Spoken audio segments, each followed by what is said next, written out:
our Q&A series. I'm your host, Dr. Bo Harstine, and today our experts will be talking about a common challenge facing dairy herds today, mastitis, as well as the new genetic tool offered by Select Sires, Mastitis ResistantPRO designation. Joining me for today's discussion is Chuck Sattler, the Vice President of Genetics at Select Sires, as well as Dr. Perrin, veterinarian with large animal services at The Ohio State University. Chuck, Dr. Perrin, thank you both for joining us today. Thanks, Bo. Great to be here. Nice to be here. Thank you. And with that, let's get started. Our first question: why is mastitis control and prevention such a high priority for dairy farmers? Great question, Bo. A lot there in that question. Mastitis is a very costly disease for the dairy industry. So there's a huge economic cost to it, both in terms of the cost of drugs to treat it and the lost milk production that comes with mastitis, as well as the labor that comes to treat it and so on. If you have a real mastitis problem on your dairy, you might also not be able to sell your milk if your somatic cell is too high. So it's a threat to your very business in that sense. It's also a welfare concern, and that's something that we don't talk about a lot. We don't have a lot of data about the painfulness of mastitis in dairy cows, but it probably is painful. We know that from other species, so it's definitely a welfare concern. And with the antibiotic use that comes in treating mastitis, that also comes with risks of residue in our milk and meat and a threat to our food supply. So these are some of the things that come to mind when I answer that question. Those are good points. And Chuck, do you have anything to add on to that? First, I have a question. In the herds you work with, I think one of the reasons mastitis is costly is because of the incidence rate. So what kind of incident rates do you see in the herds that you work with? Yeah, so our best herds are able to maintain about a 1% of the lactating herd getting mastitis per month. Your best herds are going to have that. If you think about that on a 12-month period, 12% of the cows in the herd are going to get mastitis over the course of the year. Even a lot of our 2% herds, you think about that, right? 24% of the cows over the course of the year are going to get mastitis. Wow. So it's still a major problem.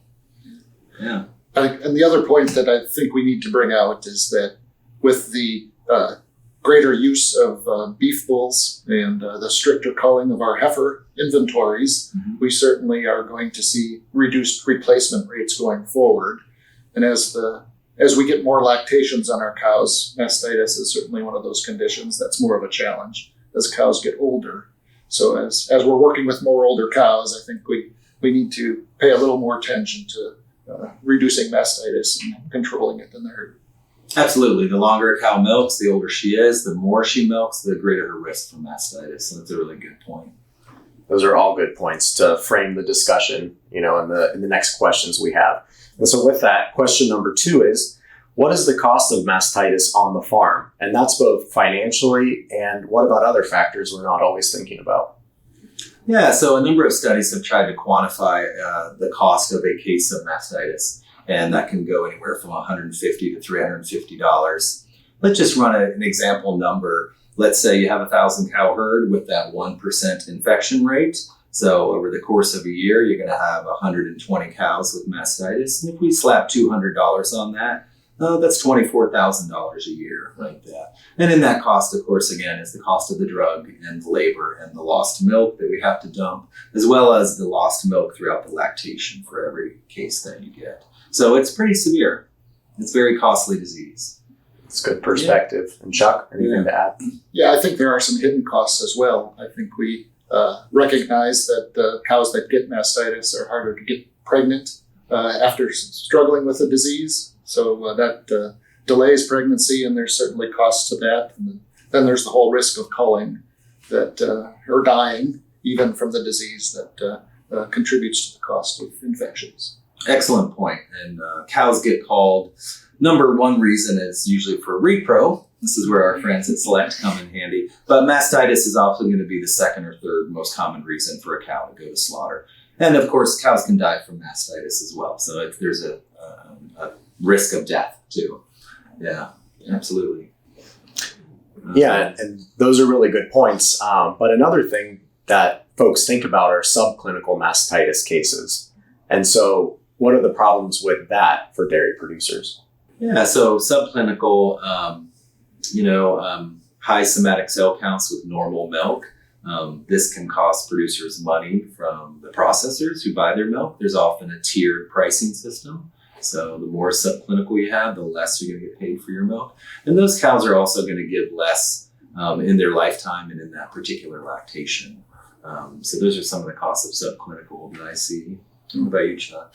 Well, in some ways, mastitis is a little bit unique because we do have the capability of testing for the somatic cell counts and identifying those cows with subclinical mastitis. Cows you wouldn't necessarily find looking for swollen quarters or bad milk, but still it can be a drag on production and reproduction, like you say. So we do have some tools out there with DHI testing that can help us identify these cows and take some management actions to not just battle clinical mastitis, but subclinical cases as well. Mm-hmm. And with that, moving on to question 3, it's really why we brought Dr. Perrin in. As a veterinarian, he knows what are the basic practices producers need to use and prevent mastitis. The National Mastitis Council, established in the 1970s, kind of a 5-point guideline. There's some changes to that now, but it goes back to milking clean and dry cows with properly functioning milking equipment. Housing them in a clean area, obviously. Vaccination can play a role, mostly in preventing death from mastitis, not so much in preventing infection, but vaccination does play a role. And we have some new genetic tools that can help us as well, which I know you're going to talk about. And then, of course, dry cow therapy has been a mainstay of mastitis control. Interesting work being done now looking at selective versus blanket dry cow therapy. And in our good herds, they can do some selective therapy, which is helpful. But, we all know milking clean and dry cows with properly functioning equipment and housing them in a clean area is the big way to prevent mastitis. And have you seen producers doing better at that over time? Yeah, overall, if you guys have looked at somatic cell numbers nationwide over the years, it's been going down. It's very encouraging. Most of we're long on milk perpetually now, right? So our processors are not going to buy milk that's with high somatic cell. There's a real economic pressure to do that. So most of our herds are well under 200,000 now, and a lot of herds are below 150,000, and that's a really good thing. We've made some progress. So that's an impressive number. And so with those standards in place, essentially, you mentioned the genetic tools. And so this is a good time to pivot to question number 4. What are the tools available to help producers select the best AI sires for mastitis resistance? And we'll start with Chuck. All right. So it's an exciting time in this area. And over the last few years, both Zoetis and CDCB have added new traits to their portfolio to help us select for improved mastitis resistance. Zoetis added direct evaluations for mastitis resistance in 2016 and CDCB in 2018. So these are available for both Holsteins and Jersey bulls, and along with PTAs, the traditional PTAs for somatic cell score, give us some really effective tools to select our bulls and make some genetic progress in this area. Unfortunately, these traits aren't as heritable as we'd like them to be, and maybe don't have the accuracy that we would hope for or have in some of our other evaluations. So to help manage this whole area, we've developed a tool called Mastitis ResistantPRO that we make available in the information that we publish on our bulls. And it's a new designation we have for both Holsteins and Jersey sires. And it combines the information from all 3 of these evaluations, the somatic cell score evaluations, along with the direct evaluations for mastitis resistance from Zoetis and CDCB into one value. We create an index, and so the bulls that are highest for this index using the 3 values get the label. But then before we put the designation on them, we do another screening to make sure that they're solid in all 3 areas before they earn the designation. So this is an effective way not only to simplify and make use of the abundant evaluation we have on our bulls, but also helps make the designation more accurate because it uses the unique information from all 3 of the traits and then sort of balances the risk by making sure they're all 3 pointing in the same direction for the bulls that have the designation.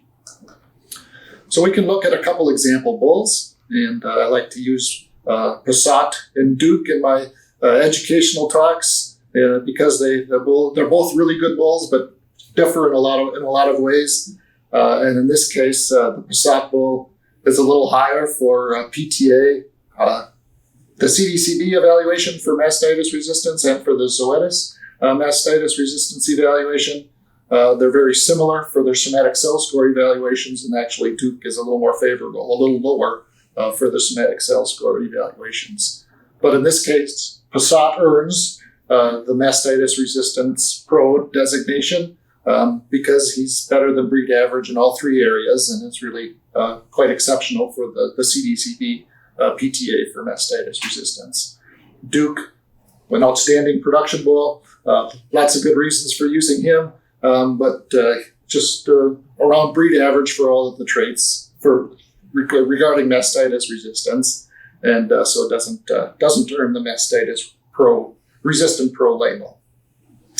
And then I think there's one other sort of validation that we can use that this designation is identifying the right kinds of bulls.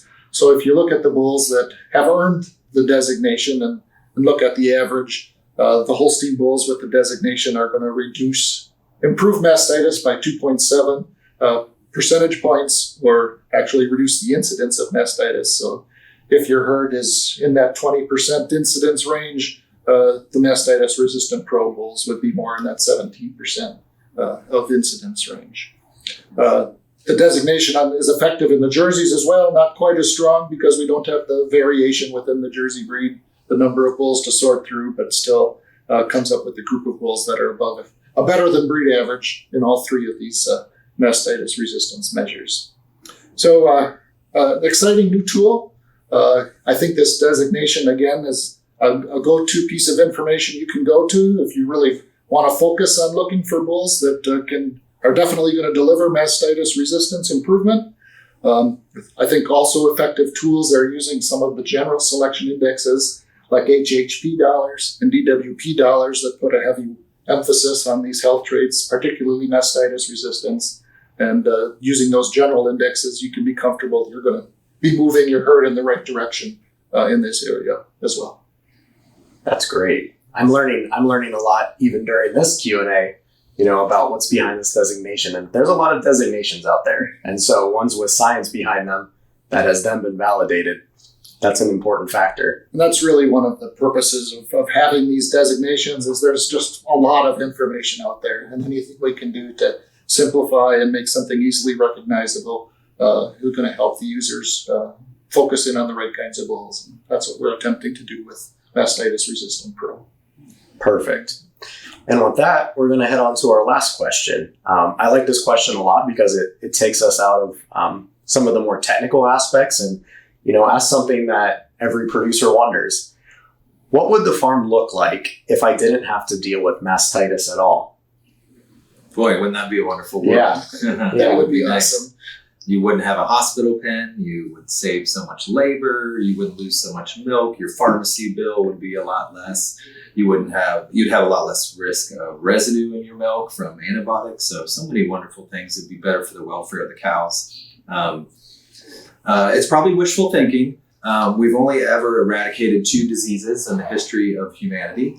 And as long as there have been mammals and bacteria, we've probably had mastitis, and that will probably continue to be the case. But as I say, we've really made a lot of progress, and I see us continuing to make progress as we learn how to milk cows and house cows. And with other tools like the genetic tools that you guys are offering, I do see us moving forward and continuing to improve. Yeah. It's definitely a multifaceted disease. Lots of organisms cause it. There's a lot of areas on the farm that need to be managed to avoid it. So eradicating it, I agree, would be something very difficult to do. But I do think there's a lot of improved management techniques and products out there to help farmers, and now new genetic evaluation tools to add to the mix too, to help farmers improve their management of mastitis. So I think we can make some good progress in reducing the incidence of mastitis for sure. I agree.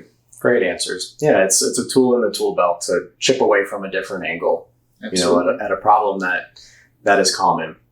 And with that was a great discussion. Thank you. And that concludes our questions for today. Chuck and Dr. Perrin, thank you both for joining us. It's great to allow producers to take your points back and make decisions on the farm. Thanks, Bill. Thanks. And thank you all for joining us for today's Mastitis ResistantPRO Q&A. Stay tuned as we announce future Q&A topics and send us your questions. We'll see you all again soon.